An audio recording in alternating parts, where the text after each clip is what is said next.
What's up, guys? This is Super Mike 2164, and what we're doing here is been hearing a lot of talk about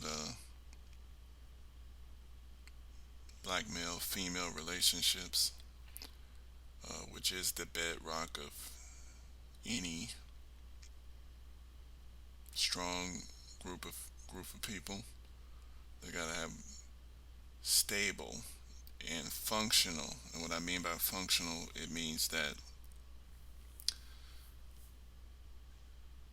whichever way you choose to enact your cultural dynamic in which you guys interact with each other, which is the male and the female in the family, that thing must be able to sustain the needs of both the man and the female. It must be able to protect the children, and it should be able to be replicated without causing social unrest or uh, destabilization. It should build strength. So that's what I mean by functional. And right now, black people in America, especially, we have dysfunctional ideas. We actually have ideas. We don't even understand what functional is. We have all of these fads and gimmicks, MGTOW and divestment, and all these silly ideas that we can ignore basic biological fundamentals of human nature. You don't have a choice if you were born a human. Um, you know, as a community, if you choose suicide or genocide, then yeah, you can go speaking about divestment and all of these other silly ideas. But black men and black women, we are the same. We are a unit, and you really don't have an option if you are, you can just kind of live in a fantasy land thinking that you can just divest and go with white people, but you have biological, which is scientific considerations that are going to change that up, and it's not going to work. You're just basically wasting your time and your life. Your basic fundamental biological purpose as a human being is to at least reproduce yourself, at least reproduce your genetic material. Now, whether you do a good job at taking care of your children, and that is a function of civilization, civilized society. But just a biological function on an animal level is just to at least reproduce yourself as, you know, reproduce what you were. So if you are a person who is a human being, you got to reproduce yourself as a human being. So this means that this speaks against the idea of, you know, same-sex relationships. It's not going to be a functional behavior. It's going to serve as a dysfunction, for the species or group, because if you're not reproducing yourself, you're not completing your basic functions. So then when you're talking about society and group culture, okay, that's when we're talking about ethnics and reproducing the culture that you and come from. So not only do you have to complete your biological function, but you should be trying to complete your cultural function, which is reproduce yourself in the culture. Meaning you should select a mate or select a family that is an asset to the culture, or at least reproduces within the culture. And then we start getting on other levels. We want to be an asset, so we want to select on a situation where we're uh, upgrading, you know, our culture, and so that's the like there. and that's how we gain. That's how we're moving our group to power, okay, and away from dysfunction. So right now we're in dysfunction, and the people who stay in that dysfunctional mindset, they're not going to get it.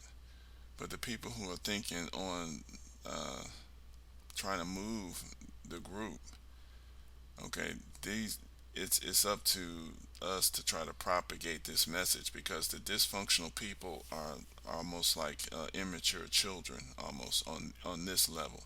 They may be very smart in other factors and other categories, but on these factors, they're being dysfunctional, and they're complaining, and they're reproducing their anger and their hurt. They're spreading that hurt around, and it's causing a big problem. So, with this particular video, I just want to put out a few pieces of guidance. It takes a lot, but and I started off with this picture because this is what we want. We want good communication. We want good communication between the two, and from a male perspective, I think as a man, we have to understand that a lot of the weight of support, organizing, function falls on us. Now, I'm going to give an additional perspective on that, because nature has provided the male to, just biologically, we have a lot of testosterone, more testosterone, and then the estrogen is the feminizing hormone, but men have estrogen naturally as well. So we're able to uh, we express that masculine energy, but we do have the capacity to, express feminine energy. It's not a weakness. Feminine energy is not a weakness, and that's what we need to get out of our head. A lot of us were thinking feminine energy is a weakness or homosexuality. It's not about the sexual situation. It's just about the different energies. So there's a lot of men that do that have various levels of uh, what we call uh, what would be identified as feminine traits. This doesn't mean that you are homosexual or feminine. It just means that you can express that. You have the empathy and the like. And then on the flip side, the women biologically are feminine, but they have testosterone and they have a higher amount of estrogen. So they they're biologically equipped to express the feminine traits and the feminine energy, but they have a large capacity to express masculine energy as well, and that's just biologically.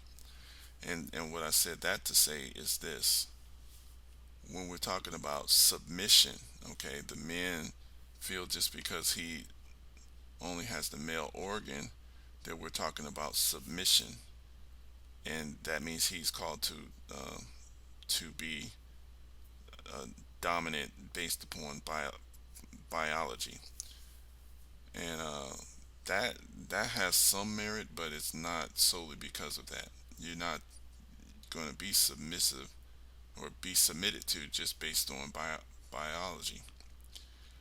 It's because the female is going to have a dominant thought. If she has a dominant thought, which means a dominant idea, and she just had that idea, she's dominant on that level, then it would be foolish for the man in that relationship to, for example, I'll just give a quick example.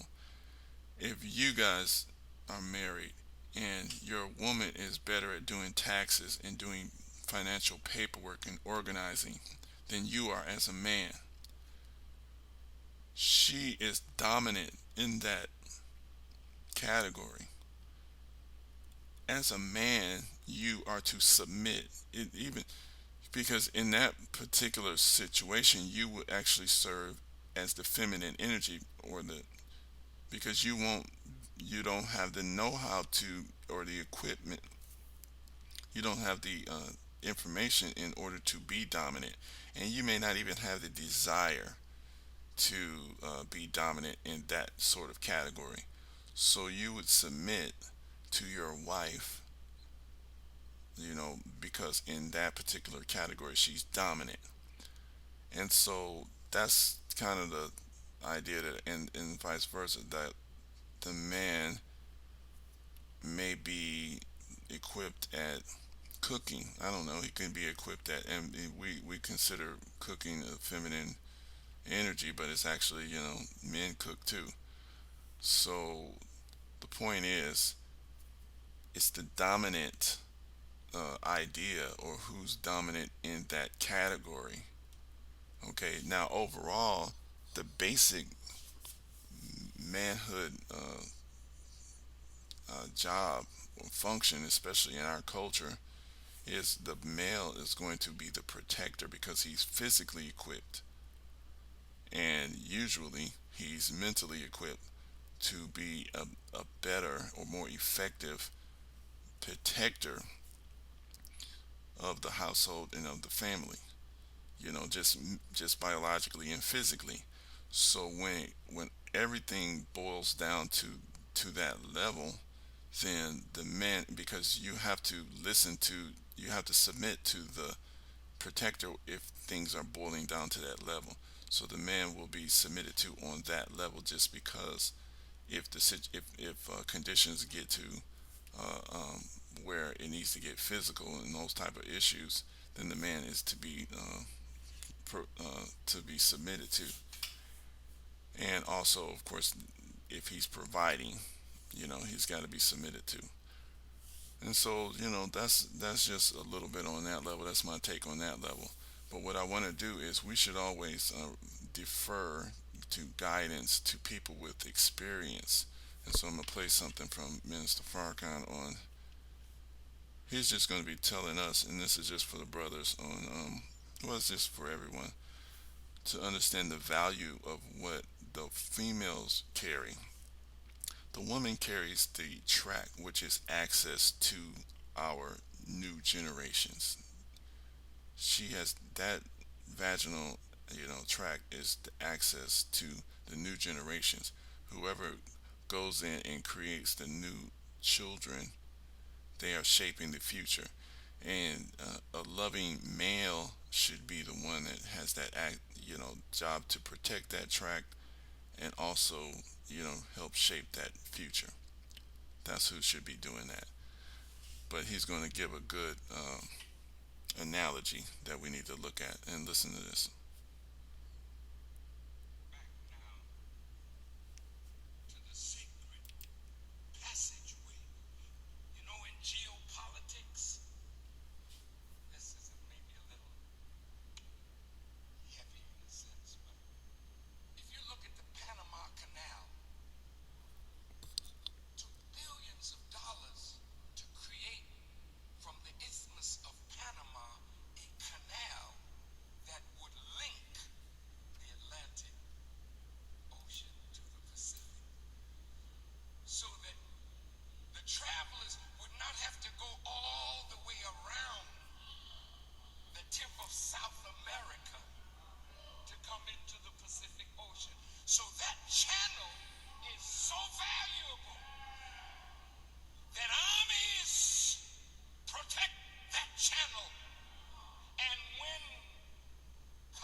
All right, and so that's important. It's very important. Now, Minister Farrakhan's been married for over 64 years. That is a valuable voice because the lessons that that person has learned in order to create and keep a stable family, household, husband and wife can still laugh and smile together after 60 years. That's what we need to know. That's the kind of patterns that we need to replicate. And see, what the enemy wants to do is he wants to defeat the man, make the woman dissatisfied with her man, and he can have access to that channel. Once you allow another group of men access to your women, which is the channel of your reproductive future, then they will start to pervert the children. They will create they would create a culture where the people don't even resist. And once they do that, they will totally eliminate the past. They can completely erase the history of you, of your existence. And that's how you commit not only genocide, but it's just complete erasure. That's what pretty much we're being faced with.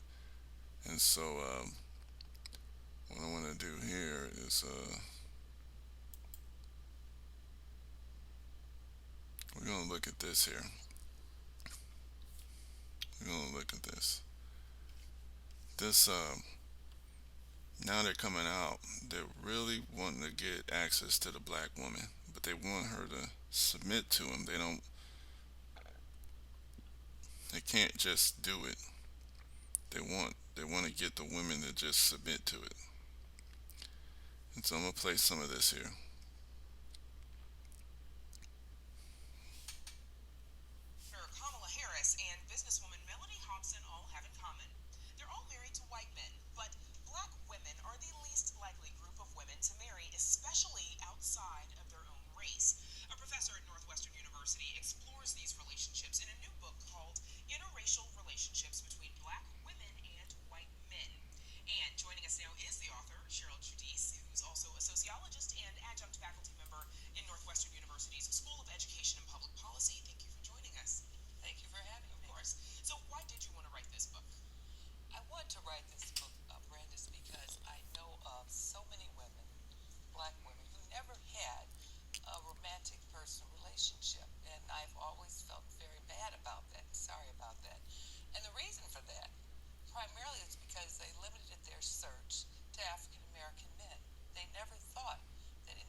focus then specifically on the relationships between black women and white men as opposed to black women and any other race? Because traditionally, black women with white men is the least common relationship. So I was curious. So how is it that men that are at the top of the social hierarchy are getting involved with women that would be at the bottom of the social hierarchy? So that was one of the first reasons for looking at that. There are far more black men married to white women than the reverse pattern. The other thing is that I Well, first of all, this woman is she's wrong because Indians, the East Indians, they are the biggest group that will not date outside their race or marry outside their race. And most of us that know Indian culture, that you don't really see them with anyone else besides another Indian uh, when they come around. And instead of fighting the killing of the black man, she just wants the females, the women of the race, to go for the murderers, which are the white men. So instead of fighting to solve the problem that is reducing the viable mating partners for black women to black men, this woman is encouraging the woman to just abandon their men and their sons. I mean, to me, this is disgusting, but this is what they're doing. This is what the enemy does. They want to make it fair seeming to kill you. This is how they erase your culture. They want access to that channel. They want access. And when they get access, they get the children and they get to train them. They get to reproduce their mind, their culture in that child. And since the black people are the the most forceful, uh, most forcefully resistant to white culture, they definitely want to break that black woman. So that's pretty much it. All right, y'all. Just make sure you like and share this post. And yeah, just click the like button if you guys like it, and let me know what you think. Go ahead and make a comment if you want to make a comment.